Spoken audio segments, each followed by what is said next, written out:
ඔයාලා දන්නවද දුවේ පුතේ? අද මම ඉස්කෝලේට එන්න සූදානම් වුණේ ගොඩක් සතුටින් කියලා. මොකද මට පුංචි යාළුව දකින්නකම් ඉවසිල්ලක් තිබුණේ නැහැ. ඒ නිසා මම අද උදේම අවදි වුණා. එතකොට මට ඈතින් ඇහුණා කුකුලෙක් හඬලන හඬ. කොහොමද කුකුලා හඬලන්නේ?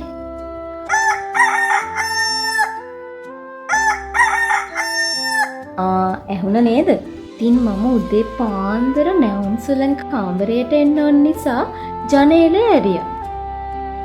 ඔයාලා දන්නවද? මට ඒ වෙලාවේ ඇහුනේ මොකක්ද කියලා?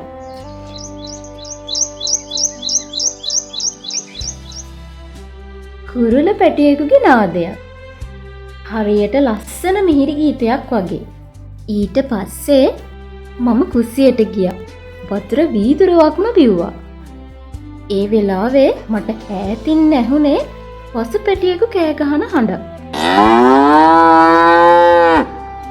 එයත් උදේම නැගිටලා අම්මගෙන් කිරි බොන්න හදනවා වගේ. ඉතින් ඔහොම අද උදේ මට ගොඩාක් ශබ්ද ඇසුණා. මම ඒව මතක තියාගෙන ආව පුංචි ඔයාලට කියන්න. එහෙනම් ආයෙත් අහලා බලන්නකෝ ඒ ශබ්ද ටික.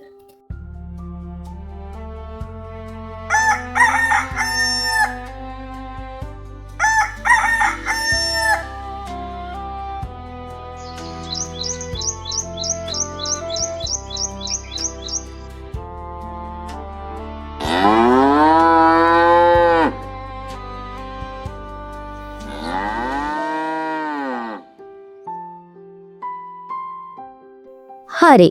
දැන් ඔයාලටත් ඇහුණ නේද මට උදේ ඇහුණ ශබ්ද ටික? එහෙනම් දැන් පිළිවෙලට කියන්න බලන්න ඔයාලට ඇහුණ ශබ්ද ටික.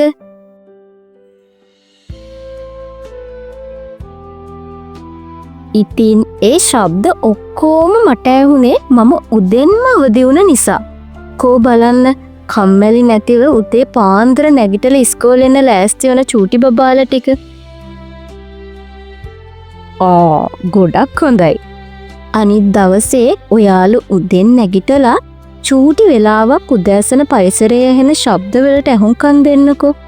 ඊට පස්සේ ඒ ඇහුණ ශබ්ද මොනවද කියලා මට ලියලා එවන්න. හොඳද? දැන් අපි කියමුකෝ බලන්න මට උදේ ඇහුණ ශබ්ද ටික පිළිවෙලට.